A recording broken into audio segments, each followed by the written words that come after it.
La strage dei motociclisti non si ferma, moto tampona auto, 2 vittime sull'argine del Piave a Salgareda. Si tratta di Francesco Paolo Fecarota, 37enne fondatore dell'Ape Cannolo, e Jessica Laface, 32 anni, commessa dolore e shock a Villorba e Treviso. Dimentica di tirare il freno a mano e viene schiacciata dall'auto contro il basculante del garage. L'incidente a Covolo di Pederobba, grave una 50enne.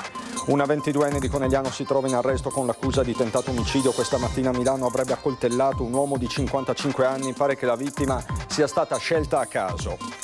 La rapina nella villa del dentista a Bubola, a Pieve di Soligo. A 4 mesi dai fatti il cerchio si è chiuso. I carabinieri hanno arrestato 3 giovanissimi, nei guai anche i fiancheggiatori.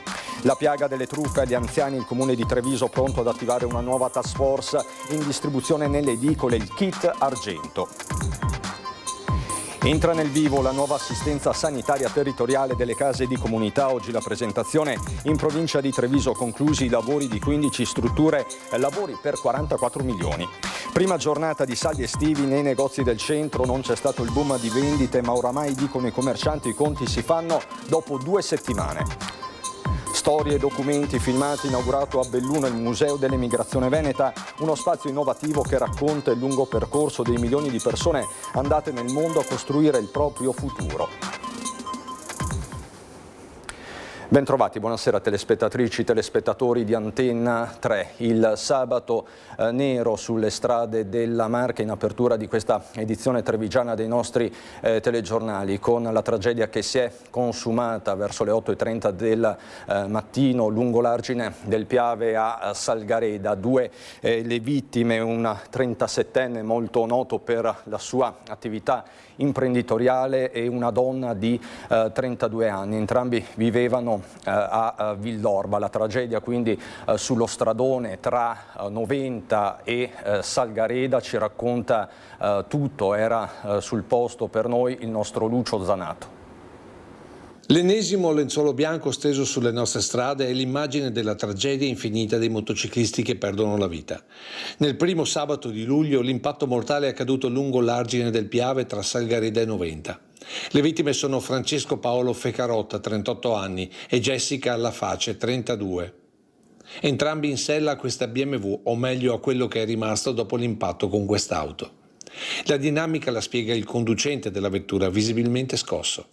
Cosa è successo? Stavo guardando se c'era qualcuno che superava, per guardare fuori un attimo e superare, arriva a moto, ho preso sullo spigolo dietro. Punto. Visto volare tutto, insomma. Tutte robe.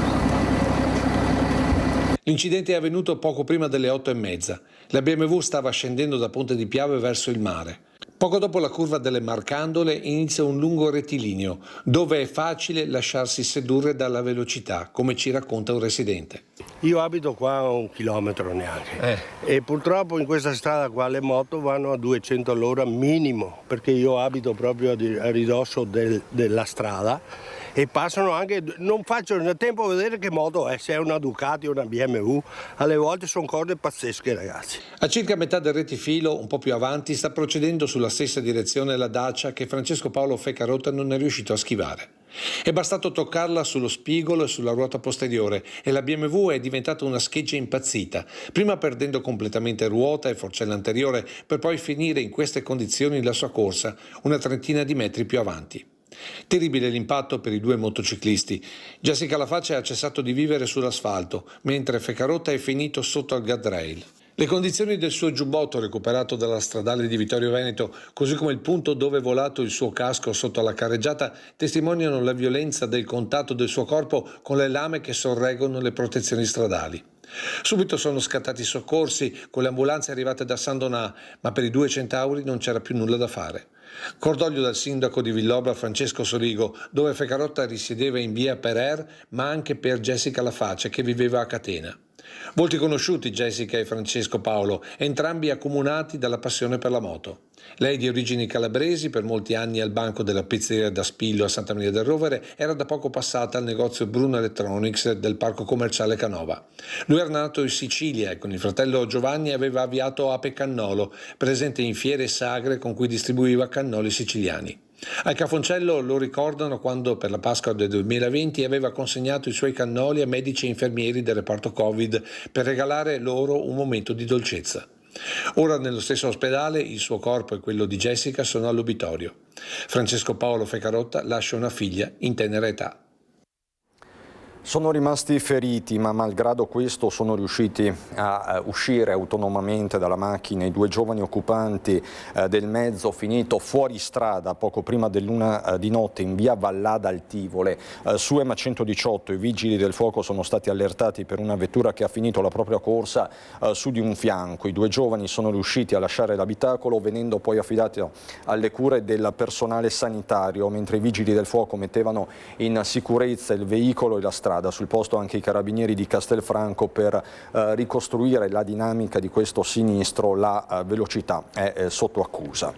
Dimentica di tirare il freno a mano e viene schiacciata dall'auto contro il basculante del suo garage. Il fatto è accaduto nella tarda mattinata di oggi a Covolo di Pederobba. Protagonista una cinquantenne che tornando nella sua casa di Via dei Bellati è smontata dalla sua punto scendendo la rampa che porta alla rimessa. Fatale non aver tirato il freno a mano. L'auto attratta dalla pendenza ha iniziato a muoversi terminando la corsa contro la donna, rimasta quindi schiacciata tra la vettura e la serranda.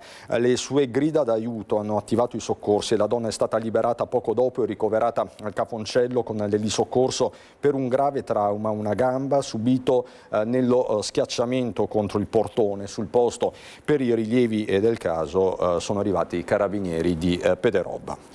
E alle 14.45 di oggi a Mogliano Veneto l'incrocio tra via Torni e via Casoni si è verificato un sinistro stradale nel quale una Ford EcoSport uscita di strada andando a collidere contro un albero. Dopo l'impatto, forse a causa di una perdita di carburante, il veicolo ha preso fuoco. Il conducente, 79enne residente a Mogliano Veneto, unico occupante del mezzo, è stato soccorso e trasportato in codice giallo al pronto soccorso per accertamenti. Le sue condizioni non destano ora preoccupazione. Sul posto sono intervenuti i vigili del fuoco per lo spegnimento dell'incendio e la stazione dei carabinieri di Zero Branco per tutti i rilievi di questo sinistro. E poteva avere conseguenze ben peggiori l'incidente che è accaduto ieri sera in tarda serata sulla pedemontana veneta tra Villorba e Povegliano. Due mezzi coinvolti, un furgonetto Caddy e un Renault Traffic, dinamica al vaglio della Polstrada della pedemontana, ma pare che i due mezzi si siano toccati durante una fase di sorpasso. Due i feriti ricoverati al Cafoncello per osservazione e traffico bloccato per circa un'ora con deviazioni ai relativi svincoli di Villorba e Povegliano. Come vedete quindi sono state ore davvero concitate e drammatiche sulle strade della Marca trevigiana, ma c'è un altro fatto del quale dobbiamo darvi conto che ci porta a Milano. Protagonista però è un ragazzo 22enne di Conegliano che ora si trova arrestato, fermato con l'accusa di tentato omicidio, e questo dopo aver accoltellato questa mattina in zona San Siro un uomo di 55 anni. Pare che la vittima sia stata scelta a caso. 20 fendenti alla schiena e all'addome, inferti con inaudita ferocia senza nessuna apparente ragione, se di ragione si può parlare nell'aggressione shock che ha sconvolto Milano con un uomo di 55 anni italiano ricoverato in condizioni disperate al Niguarda, la violenza di primo mattino in zona San Siro con un 22enne Lamin Seidilli nato a Conegliano dove ora risiedono i familiari, che adesso deve rispondere di tentato omicidio. Secondo quanto ricostruito stava camminando per strada vestito di nero, cappuccio abbassato, quando senza motivo avrebbe tirato fuori un coltello con una lama da 7 centimetri e avrebbe colpito ripetutamente la vittima. Un'aggressione lampo fermata dai passanti e dai clienti di un bar che hanno allertato i soccorsi. Il giovane non ha avuto il tempo di far perdere le proprie tracce, è stato infatti bloccato e fermato sul posto dagli agenti di polizia. Resta il mistero sul movente, l'ipotesi dei disturbi psichici, da capire se il 22enne ne soffrisse. La stessa Polizia di Stato si è messa in contatto con i familiari a Conegliano, pare non lo sentissero da almeno una settimana. Il giovane per un periodo ha vissuto anche in Inghilterra. La vittima invece, che camminava con l'anziano padre e forse erano diretti al bar per la colazione, avrebbe un polmone collassato e gravi lesioni al fegato. La prognosi resta riservata. La rapina che aveva suscitato scalpore e preoccupazione nella villa del dentista Alessandro Bubola a Pieve di Soligo era il marzo scorso. A 4 mesi dai fatti il cerchio si è chiuso con i carabinieri che hanno arrestato 3 giovanissimi. Nei guai sono finiti anche i fiancheggiatori. Ne emerge un inquietante quadro criminale. Avevano già dei precedenti penali, sono giovanissimi, tra i 19 e i 20 anni, non sono purtroppo la prima esperienza in questo campo, nel senso che avevano comunque dei precedenti di polizia. Abbiamo verificato che non è chiaramente un gruppo stabile, è un gruppo abbastanza fluido, ma che di volta in volta si accorda per commettere delle azioni illecite. Non un comando strutturato, ma un gruppo di amici conoscenti sempre pronto a delinquere a seconda di chi finiva nel loro mirino. L'11 marzo scorso a Pieve di Soligo era stato il turno del dentista Alessandro Bubola, che nel cuore della notte se li era trovati davanti. Nella villa c'erano pure la moglie e i 2 figli. Una notte drammatica, concitatissima, fatta di minacce. A un certo punto era spuntata anche una pistola, solo poi rivelatasi giocattolo. Le vittime così avevano parlato ai nostri microfoni. Ho reagito, sì, è stato un istinto di sopravvivenza, molto aggressivi, chiaramente molto aggressivi, sì, abbiamo temuto che si trattasse. La nostra incolumità. Hanno usato molta violenza. Sicuramente sotto l'effetto di sostanze stupefacenti, sì. Probabilmente i nostri figli sono rimasti traumatizzati.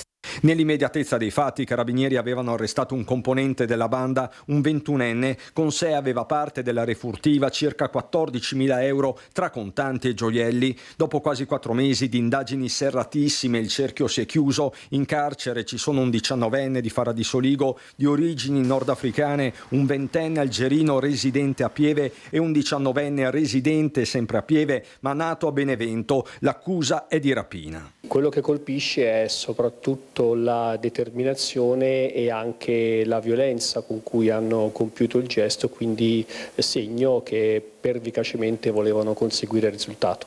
Nei guai sono finite anche altre 3 persone, un 20enne residente a Cison di Valmarino, una 43enne di Moriago e una 18enne di Farra, rispettivamente madre e fidanzata di 2 degli arrestati. Quelli che noi chiamiamo di solito i fiancheggiatori, cioè coloro che sono occupati o di sviare le indagini o di occultare in questo caso sia la pistola con cui era stato compiuto il reato e sia il maltolto. Una rete quindi al momento smantellata, nei prossimi giorni gli interrogatori di garanzia. Ci sono delle indagini ancora in corso, poi ci sarà un giudice che dovrà dire quanto è il loro grado di pericolosità e eventualmente il pericolo di reiterazione del reato. La cronaca ci porta a Treviso città, dove è stato arrestato un giovane spacciatore che nascondeva le dosi di cocaina tra la vegetazione di un parco giochi per bambini. Il parco giochi come centrale dello spaccio, decine di dosi di cocaina nascoste in una siepe pronte per essere smerciate ai clienti che insieme a lui si confondevano con i frequentatori dell'area verde. La squadra mobile trevigiana ha arrestato con l'accusa di spaccio un 20enne albanese finito nella rete della polizia durante un servizio straordinario disposto dal questore Alessandra Simone. Il blitz degli investigatori in un parco del quartiere di Sant'Antonino, dove il giovane straniero è stato visto avvicinarsi ripetutamente a una siepe. Lì i poliziotti, insospettiti, hanno scoperto 51 dosi di cocaina da 1 grammo ciascuna. Il 20enne è stato quindi visto cedere dello stupefacente a un cliente, un italiano, e riscuotere i 70 euro concordati. A quel punto è scattato l'arresto. Sequestrate altre 23 dosi che il ragazzo nascondeva in macchina. In casa trovati 2.000 euro in contanti, ritenuti il guadagno del vasto giro di spaccio. Giudicato per direttissima, è stato condannato a 1 anno e accompagnato al centro per il rimpatrio di Gradisca di Sonzo, da dove sarà rimandato in Albania.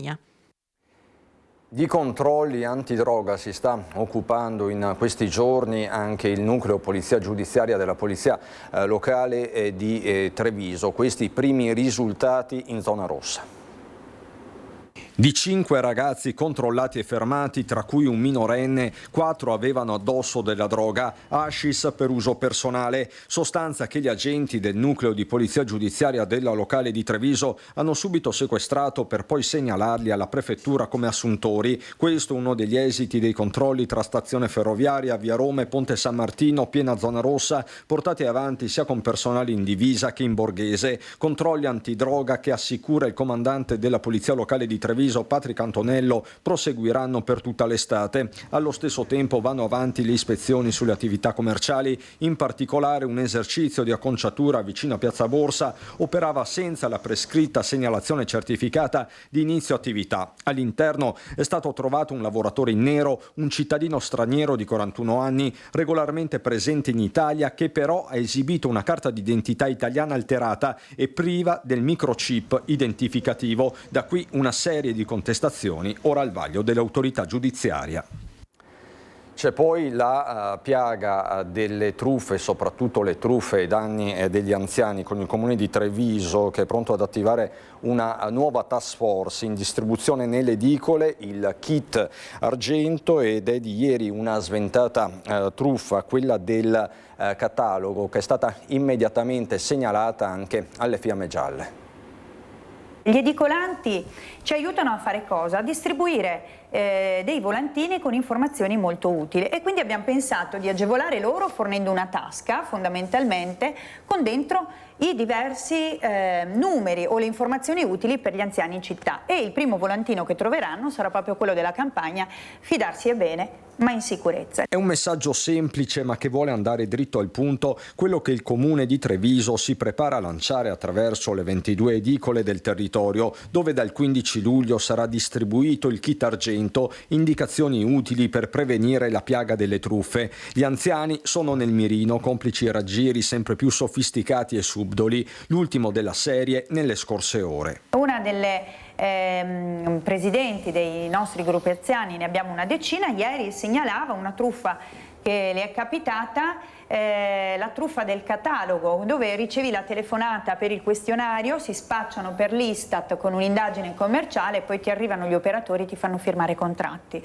Ecco, la prontezza in questo caso è stata quella, nonostante la firma del contratto, quando la cosa è sembrata un po' strana, chiamare la Guardia di Finanza, che si è resa subito disponibile e ha dato tutte le informazioni per rescindere il contratto. Da qui l'esigenza di mobilitarsi attraverso consigli precisi, calati sulla realtà, prendendo in considerazione tutti gli scenari possibili. Una è ovviamente la dinamica in casa, quindi le truffe che possono colpirci quando siamo in casa, e una è la dinamica in strada invece, e quindi con gli accorgimenti per evitare borseggi e altri tipi di o gli incidenti, i finti incidenti, no? La truffa dello specchietto, e l'altra invece è quando le persone vanno a ritirare magari la pensione piuttosto che invece a fare il bancomat. In partenza una nuova stagione di sensibilizzazione, previsti anche degli incontri con le forze dell'ordine. Il periodo per molti è quello più delicato. Soprattutto in estate, quando tante persone se ne vanno e quindi le relazioni che tante volte salvaguardano invece si sfilacciano e le persone sono più sole, quelle che restano in città. La pagina della sanità, entra nel vivo la nuova assistenza sanitaria territoriale delle case di comunità in provincia di Treviso, conclusi i lavori di 15 strutture che sono già operative, mentre la casa della comunità di Casier sarà ultimata entro la fine dell'anno. L'investimento complessivo è di 44 milioni di euro, ma facciamo il punto nel servizio di Filippo Fois.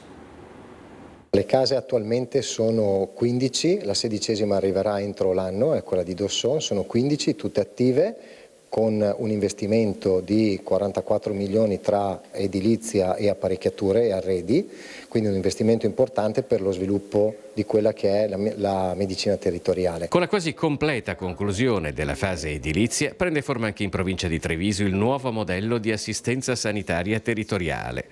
Le case della comunità dell'US 2 sono state distribuite in modo capillare sul territorio, con una sede ogni circa 50.000 abitanti. Dentro le case di comunità si potrà trovare per tutte le ore del giorno e della notte un medico,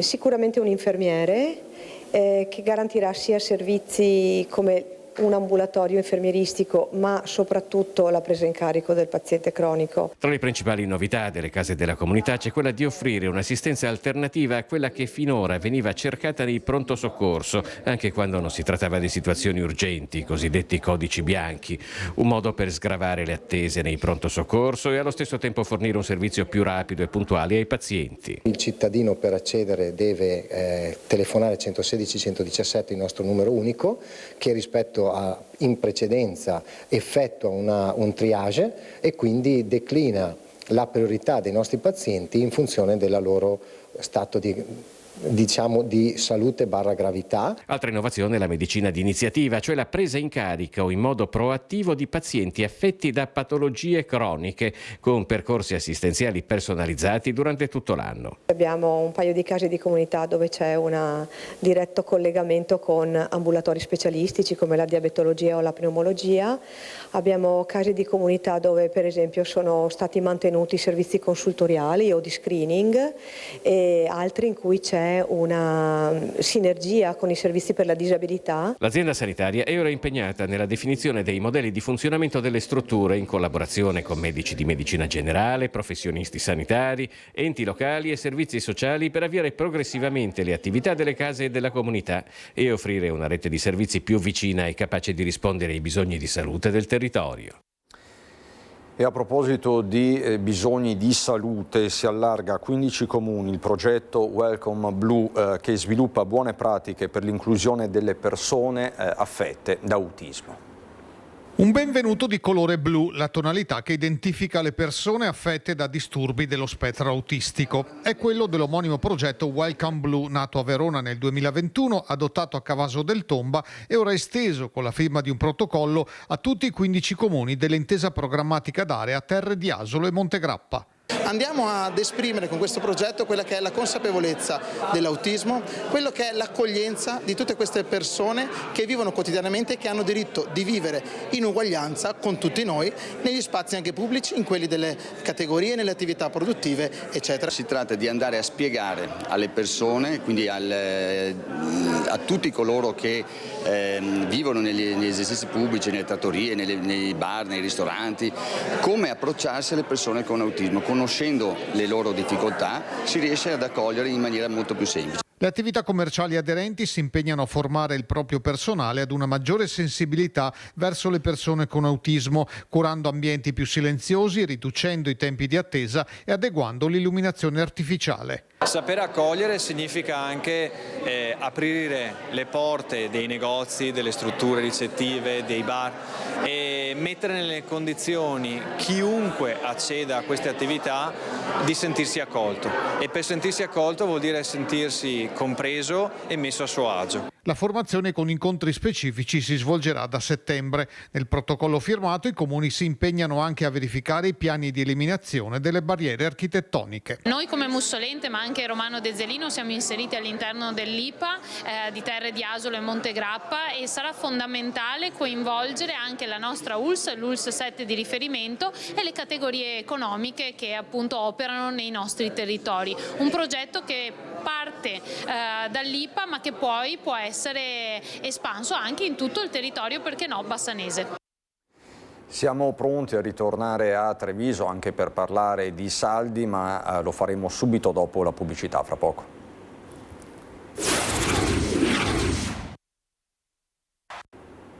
Di nuovo in studio per ritornare a Treviso e parlarvi di questa prima giornata di saldi. Non c'è stato il boom, ma i commercianti dicono i conti si faranno almeno fra 2 settimane.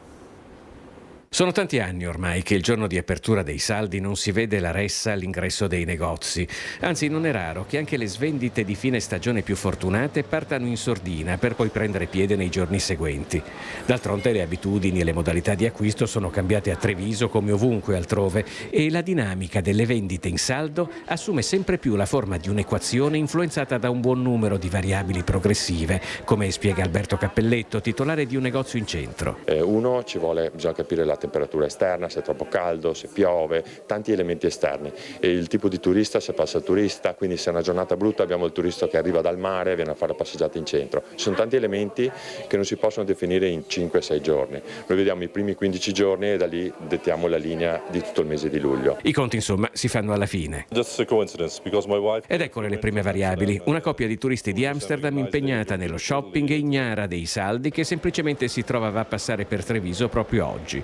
Più cosciente del primo giorno di svendite la coppia di Cuneo, in Veneto, di ritorno dal concerto di Rod Stewart a Bassano. Ho comprato una magliettina, un paio di pantaloncini corti e un paio di scarpe. Aveva già addocchiati da prima, questi oppure no. Si è fatto un giro? No, così veloce. Esaurite le eccezioni entriamo nel merito di chi è qui proprio perché ci sono i saldi. Ha intenzione di fare molti acquisti quest'anno?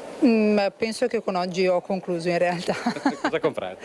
Delle scarpe e dell'abbigliamento. Era un po' che ci pensavi, è andata a botta sicura oppure si è fatta un giro prima? Le scarpe sono andata più o meno a botta sicura. Cosa ha acquistato? Dei capi d'abbigliamento, sono stati degli acquisti non programmati, ecco. Ma generalmente li aspetta i saldi per fare gli acquisti? No, generalmente acquisto anche durante l'anno, senza aspettare necessariamente i saldi. Noi siamo esperte di date dei saldi, noi ci siamo mossi proprio per andare ai saldi stamattina. Si possono fare begli affari? Ma devo dire, riusciamo sempre in qualche modo a prendere qualcosa di carino. Sì.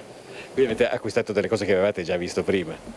No, in realtà siamo venute qua e ci siamo fatte prendere dalla mano vedendo un po' le vetrine. In un mercato segnato dalle vendite online e influenzato da promozioni continue di vario genere, l'utilità dei saldi è spesso oggetto di dibattito, ma mai messa in discussione. Se i saldi si fanno durante il periodo dei saldi, il cliente sa che succede questo, certo che arriva il cliente e tutti i clienti sono nostri clienti, nel senso non c'è un cliente dei saldi o un cliente normale, il cliente è un cliente, da noi diciamo il cliente è re e quindi deve essere trattato da re. Andiamo adesso a Belluno. Nel bellunese giornata impegnativa sul fronte dei soccorsi con l'elicottero del SUEM di Pieve di Cadore che è intervenuto sulla via del Topo, sulla Torre Iolanda per una cordata in difficoltà a causa delle corde incastrate nella roccia. Una coppia di Cesena era rimasta infatti bloccata nella cengia sopra lo zoccolo. Dal passo d'Urania l'eliambulanza è salita e ha calato con 40 metri di Vericello il tecnico di elisoccorso che ha recuperato i due alpinisti. Una squadra del soccorso alpino della Val Pettorina invece recuperato con il quad un escursionista di 64 anni di Bassano del Grappa infortunatosi non distante da Malga Ombretta. Falco 2 infine è decollato in direzione di Punta Anna dove si era fatta male una 29enne polacca che stava salendo con due amici. Calato un verricello di 20 metri, il tecnico di elisoccorso ha raggiunto la ragazza all'interno di un canalino a quota 2730 metri e poi sbarcato anche il medico. I soccorritori le hanno immobilizzato il braccio e l'hanno issata a bordo e trasportata al Codivilla di Cortina. La pagina della salute con le case di comunità, ce ne sono 4 nel bellunese, a Belluno, Feltre, Agordo e Pieve di Cadore. Oggi la presentazione dei lavori, l'aggiornamento da parte dell'ULS 1 Dolomiti. Case di comunità, 4 in provincia di Belluno. Da quella di Agordo, operativa da luglio 2025, a quella del capoluogo inaugurata lo scorso maggio, passando per quelle di Feltre e Pieve di Cadore. Oggi si è voluto fare il punto su cosa sono. Sono un luogo fisico e organizzativo che coordina molti servizi, molto utile per la nostra cittadinanza, con un'attività multiprofessionale e con l'attività di alcune figure nuove come l'infermiere di famiglia o comunità e gli assistenti sociali del PUA, che sono un elemento di coordinamento veramente molto importante tra azienda ULS e comuni. Si tratta di realtà nuove sul territorio che l'utente dovrà imparare a conoscere. La Casa della Comunità è un luogo per tutti, è per la comunità, ma dobbiamo ricordarci che prevalentemente le case della comunità nascono per la gestione della cronicità, quindi per quelle persone che hanno dei temi di multimorbilità e che sono al loro domicilio e che hanno dei bisogni che possono essere gestiti da questi luoghi intermedi. Quindi la casa della comunità non è proprio un luogo per tutti, perché dobbiamo ricordarci che non sostituisce gli altri servizi territoriali e soprattutto non sostituisce l'attività della medicina generale.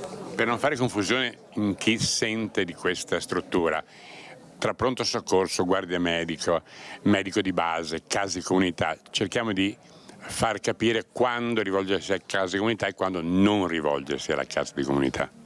Certamente, quelli che lei ha citato sono legati evidentemente all'emergenza e all'urgenza. La Casa della Comunità nasce per gestire quella quotidianità che rimane nel tempo. Quindi facciamo un esempio, un paziente diabetico, un paziente con una broncopneumopatia cronica ostruttiva che è abituato ad essere seguito dai servizi o dalla propria medicina generale, potrà trovare nella Casa Comunità un luogo dove sarà gestito attraverso un follow-up nel tempo. Voltiamo decisamente pagina, tante storie, un solo museo. A Belluno si racconta ora tutto il Veneto. La storia dell'emigrazione veneta ad oggi una nuova casa. Nella sede dell'Associazione Bellunesi al Mondo è stato inaugurato il MEV, Museo dell'Emigrazione Veneta, uno spazio innovativo che racconta il lungo percorso dei milioni di veneti che tra 800 e 900 hanno lasciato la propria terra per costruire il futuro nel mondo, senza dimenticare il fenomeno dell'emigrazione contemporanea. Fino a ieri non c'era un museo regionale dell'emigrazione veneta, c'era questa realtà di Belluno che esiste dal 2013 e che si riferisce ovviamente all'immigrazione bellunese. Nel 2026, dopo 13 anni, abbiamo vinto un bando a livello del Ministero della Cultura nei fondi PNRR di 200.000 euro che ci ha permesso di trasformare il museo provinciale in museo dell'emigrazione veneta del Veneto. Il nuovo museo rappresenta l'evoluzione del Museo Interattivo delle Migrazioni, MIM, aperto nel 2013, ampliandone il raggio d'azione dall'emigrazione bellunese a quella dell'intero Veneto. Il progetto è stato realizzato grazie ai finanziamenti del PNRR e propone un percorso immersivo attraverso installazioni multimediali, documenti, fotografie, testimonianze, filmati e una web app che accompagnerà i visitatori. Il museo è multimediale e quindi interattivo, non è il museo tradizionale a cui siamo abituati. Puntiamo di raggiungere con la dimensione regionale, di raggiungere tanti più utenti, soprattutto nel mondo delle scuole. Fare squadra partendo dal territorio e dai prodotti tipici è quello che si cerca di fare in Valmorel. Valmorel, una località, una comunità che vuole crescere, che si vuole farla crescere nel segno del turismo e dei prodotti tipici grazie a quella che fu la visione di Elserino Piol, precursore almeno una decina di lustri or sono di quello che sarebbe diventato oggi il mondo con web e PC. Lui Valmorel era molto legato e ha sempre voluto ritornare qualcosa alla sua terra e insieme inizialmente e poi dopo la sua dipartita attraverso me e mio fratello e mia zia Marinella che è sorella abbiamo messo in piedi qualcosa che è importante, secondo me da lassù si guarda giù con un sorriso bonario e si sta divertendo. Valmorel per voi cosa vuol dire? Sono nostre radici, mio padre è nato qua, i nonni paterni erano in 12, fratelli Piol, mio nonno erano 8 fratelli Prade, tutti a Valmorel e quindi qua abbiamo le nostre radici. Il progetto che vede la luce si è sviluppato tra progettazione, sensibilizzazione sul territorio e ora promozione in un triennio. L'Infopoint sarà aperto 5 giorni a settimana dalle 11 alle 13. La sfida ora è vincere la scommessa. Il primo obiettivo è stato quello di capire se c'era una possibilità di produrre un'offerta turistica, perché non essendo un territorio turistico in senso stretto, nel senso che il turismo qua arriva in giornata e poi se ne torna a casa, era capire se era possibile comunque utilizzare le leve turistiche per un futuro diverso. E adesso? Adesso siamo nella fase di implementazione. Quindi abbiamo costruito l'offerta turistica, gli operatori, la gente del paese ci sta seguendo, dovremo capire se da un punto di vista della domanda la nostra offerta sarà ritenuta interessante. Questa era l'ultima notizia per la nostra edizione dei telegiornali, non ho ulteriori aggiornamenti da darvi né dalla provincia di Belluno né dalla Marca Trevigiana, e quindi tutto, grazie davvero per l'attenzione, subito dopo la sigla c'è il meteo, buon sabato sera.